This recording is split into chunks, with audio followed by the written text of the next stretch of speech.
Hello friends, I hope आप सभी अच्छे होंगे। इस वीडियो में हम हिमाचल प्रदेश के ज़िले जिसमें हम ज़िला सिरमौर जो है वो आज डिस्कस करने वाले हैं। इससे पहले भी हम काफ़ी ज़िलों के बारे में डिस्कशन कर चुके हैं, तो अगर आपने वो वीडियोस नहीं देखी हैं तो नीचे डिस्क्रिप्शन बॉक्स में आपको लिंक मिल जाएगा। HP हिस्ट्री की जो सीरीज़ है उसका भी लिंक आपको नीचे डिस्क्रिप्शन बॉक्स में मिल जाएगा। आप सभी वीडियोज़ को वहाँ से चेकआउट कर सकते हैं। वीडियो को शुरू करने से पहले अगर आप इसका PDF चाहते हैं तो प्लीज़ हम इंस्टाग्राम पर फॉलो कर लें। इंस्टाग्राम का लिंक नीचे आपको डिस्क्रिप्शन में मिल जाएगा। तो चलिए इस वीडियो को शुरू करते हैं।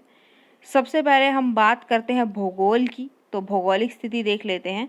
हिमाचल प्रदेश का जो ज़िला है सिरमौर, ये कहाँ लगता है? तो दक्षिण भाग में ये पड़ता है, राइट। तो ये आप याद रखेंगे कि सिरमौर ज़िला हिमाचल प्रदेश के दक्षिण भाग में स्थित है।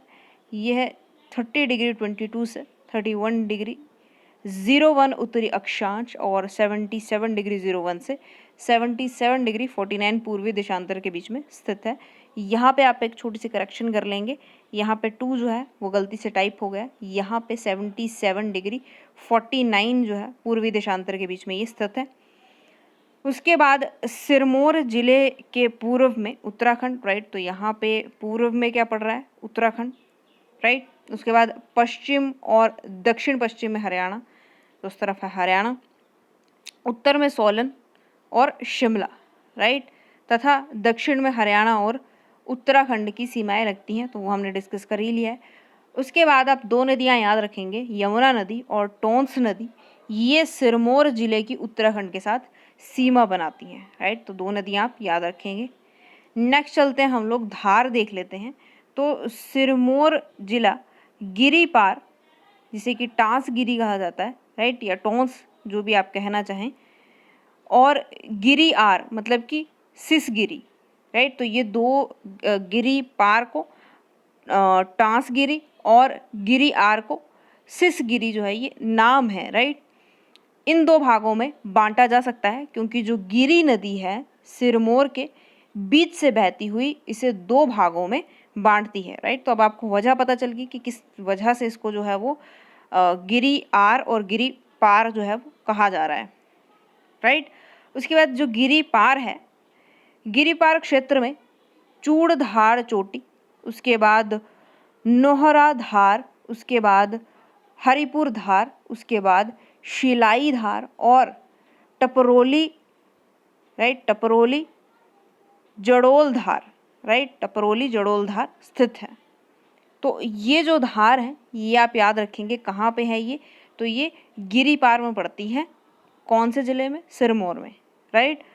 चूड़धार सिरमौर की सबसे ऊंची चोटी है, राइट। बहुत लोग यहाँ पर ट्रैकिंग करने के लिए भी जाते हैं।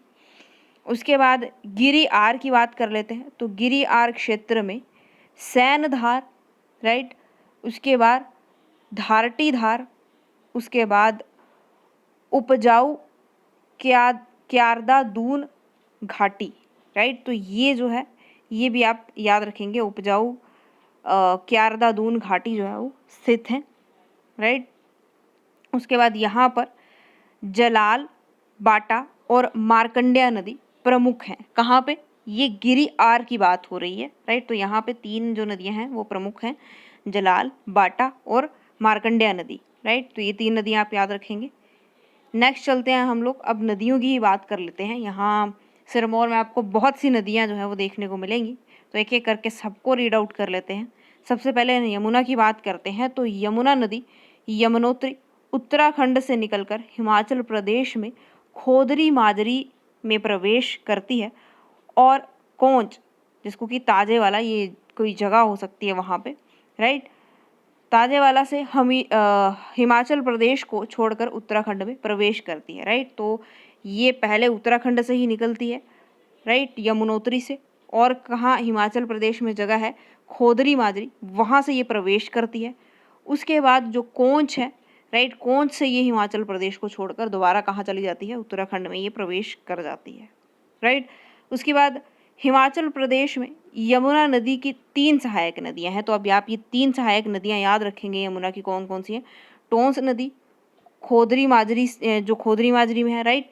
उसके बाद गिरी नदी, ये कहाँ है? रामपुर घाट में। उसके बाद बाटा नदी, ये कहाँ है, बाता मंडी में यमुना नदी से मिलती है, राइट। तो ये जो जगहें हैं ये यहाँ पर जो है वो यमुना नदी से ये मिलती हैं, राइट। तो ये जगहें जो स्थान है ये आप याद रखेंगे, कई बार यहाँ से भी क्वेश्चन आ जाता है। उसके बाद गिरी, तो गिरी नदी कूपर चोटी जुब्बल से निकलती है, राइट। तो ये कहाँ से निकलती है, कूपर चोटी से ये निकलती है, जुब्बल से। उसके बाद ददाहू के पास जलाल नदी गिरी में मिलती है, राइट। तो ये ददाहू क्या है, ये जो जलाल है उसकी ये सहायक नदी हुई, राइट। गिरी नदी रामपुर घाट में यमुना में मिलती है, राइट। तो ये गिरी नदी कहाँ मिलती है, रामपुर घाट में मिलती है, अभी हमने ऊपर ये पढ़ा था। नेक्स्ट चलते हैं हम लोग टोंस नदी। तो टोंस नदी उत्तराखंड से हिमाचल प्रदेश में कोटी गांव में प्रवेश करती है। कौन सा गांव है, कोटी गांव।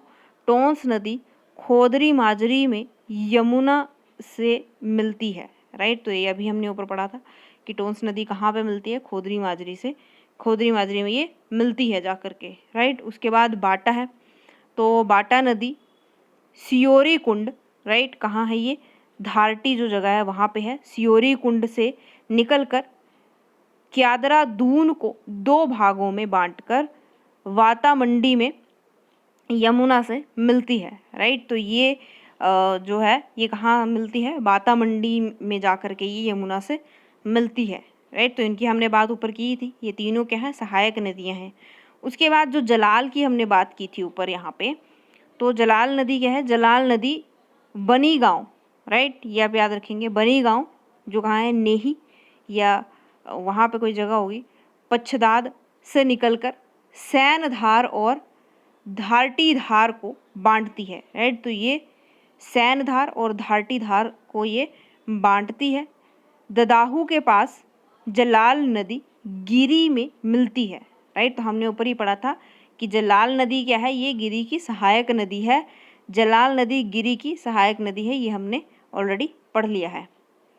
उसके बाद मारकंडा, तो मारकंडा नदी बड़ा वन कटासन से निकलकर काला अम्ब के पास हिमाचल प्रदेश से हरियाणा राज्य में प्रवेश करती है, राइट। तो ये भी आप याद रखेंगे कि वो मारकंडा नदी जो है वो काला अम्ब के पास हिमाचल प्रदेश से निकल के कौन से राज्य में जाती है, तो ये हरियाणा राज्य में जाती है, राइट। उसके बाद घग्गर, तो घग्गर नदी लवासा से निकलकर प्रीति नगर के पास हिमाचल प्रदेश से हरियाणा में प्रवेश करती है। तो ये भी कहाँ जाती है, ये भी हरियाणा में प्रवेश करती है, लेकिन जो इसका छोड़ने का स्थान है वो क्या है, प्रीति नगर है, राइट।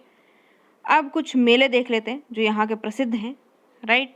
तो अम्बोया में 30 जनवरी को गांधी मेला लगता है, राइट। तो ये आप याद रखेंगे।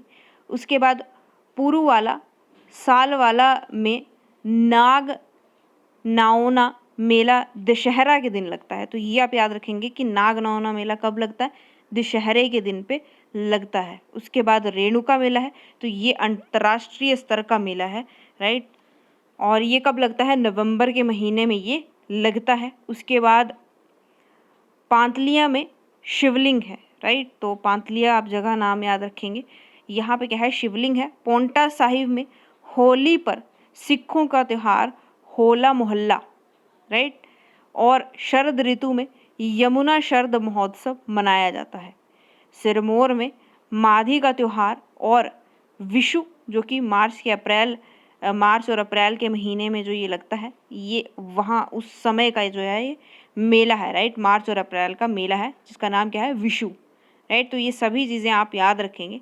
नेक्स्ट चलते हैं हम लोग विविध, मतलब कि जो वहाँ की कल्चर है उनके बारे में हम लोग जान लेते हैं। तो लोकनाट्य क्या है वहाँ का, स्वांग और करियाला, राइट, ये आप याद रखेंगे। उसके बाद वन्य जीव विहार, तो रेणुका ये शेरों के लिए प्रसिद्ध है। उसके बाद और राष्ट्रीय पार्क सिंगलवाड़ा, राइट। तो ये भी आपने सुना ही होगा, सिंबलवाड़ा तो आपने सुना ही होगा। नेक्स्ट चलते हैं हम लोग झील, तो रेणुका झील है वहाँ पे, हिमाचल प्रदेश की सबसे बड़ी प्राकृतिक झील है ये, राइट। और ये जो है वो एक लेडी के आकार में है, ऐसा कहा जाता है कि ये अगर आप इसको ऊपर से देखेंगे तो ऐसा लगता है कि कोई जैसे लेडी की शरीर की बनावट होती है उसी तरह से ही दिखती है, राइट। यही इसकी खासियत भी है। उसके बाद जीवाश्म उपवन, राइट। तो सुकेती में फॉसिल पार्क, राइट। जीवाश्म उपवन क्या होते हैं, जो आपको पुराने समय की चीज़ों के बारे में, मतलब फॉसिल्स के बारे में बताते हैं, राइट। वो यहाँ पे स्थित है जहाँ 1972 ईस्वी में प्रागैतिहासिक काल के जानवरों के जीवाश्म मिले थे, राइट। तो ये आप याद रखेंगे। नेक्स्ट चलते हैं, विश्वकर्मा मंदिर। हिमाचल प्रदेश के पोंटा साहिब में विश्वकर्मा मंदिर जो है वो स्थित है, राइट। तो ऐसा कहा जाता है कि विश्वकर्मा के जो मंदिर हैं वो हर जगह नहीं होते हैं, इसीलिए ये एक मेन पॉइंट है कि ये यहाँ पे पोंटा साहिब में जो है वो मिलता है हमें देखने को, विश्वकर्मा मंदिर। उसके बाद रेणुका, तो भगवान परशुराम की जन्मस्थली है, राइट। तो ये जो वहाँ पे जगह है रेणुका, ये वहाँ पे भगवान परशुराम जी का जन्म हुआ था। यहाँ रेणुका मेला लगता है, राइट। तो ये भी आप याद रखेंगे कि यहाँ पे ही रेणुका मेला लगता है। और रेणुका कौन थी ये आप मुझे कमेंट बॉक्स में बताएंगे, क्योंकि हमने इस चीज़ के बारे में ऑलरेडी पढ़ लिया है। हम लोग लास्ट वीडियोज़ में अपने हिस्ट्री में भी ये चीज़ जो है वो बहुत अच्छे से पढ़ चुके हैं। नेक्स्ट चलते हैं हम लोग वाई.एस. परमार। तो हिमाचल प्रदेश के निर्माता डॉक्टर वाई.एस. परमार, जिनको कि यशवंत सिंह परमार जो है उनका फुल नेम है, राइट। इनका जन्म जो है वहाँ पे हुआ था, कहाँ पे, तो बागथन के चनहालग गांव में, राइट। तो ये आप गांव इनका नाम याद रखिए, क्योंकि ये बहुत ही इंपॉर्टेंट पर्सन है। इनके बारे में ऑलरेडी हमने डिस्कस भी कर लिया, लेकिन मैंने फिर से यहाँ पे आपके रिवीजन के लिए जो पूरा वाक्यांश है वो डाला है, राइट। और 4 अगस्त 1906 ईस्वी को इनका जन्म जो है वो हुआ था। वह हिमाचल प्रदेश के प्रथम मुख्यमंत्री थे, तो ये काफ़ी इम्पोर्टेंट है इसलिए ही, राइट। वह रियासत काल में 1930 से 1937 तक सब जज और 1937 से 1941 तक जिला एवं सत्र न्यायाधीश सिरमौर के पद पर रहे थे। ऑलरेडी हम लोग लास्ट वीडियोस में अपने इनको कवर अप कर चुके हैं। वह 1956 से 63 तक संसद सदस्य भी रहे। वह संविधान सभा के सदस्य भी रहे, राइट। तो ये सभी कुछ हम लोग पढ़ चुके हैं, सिर्फ रिवीजन के लिए डाला है यहाँ पे।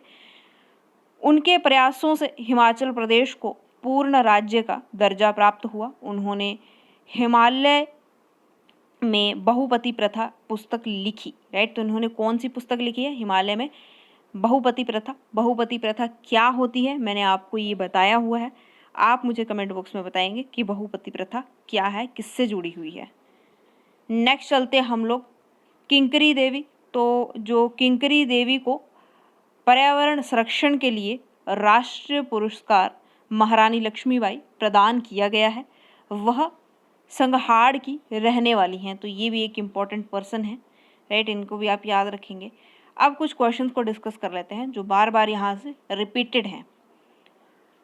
सबसे पहला क्वेश्चन है, पच्छाव, नाहन, शिलाई, पोंटा साहिब, संगहाड़ किस जिले में स्थित है। तो ये सभी नाम जो है वो कहाँ हमने पढ़े हैं, तो ये सिरमौर में हमने पढ़े हैं कि ये सभी जो जगहें हैं ये कहाँ पड़ती हैं, तो ये सिरमौर जिले में पड़ती हैं।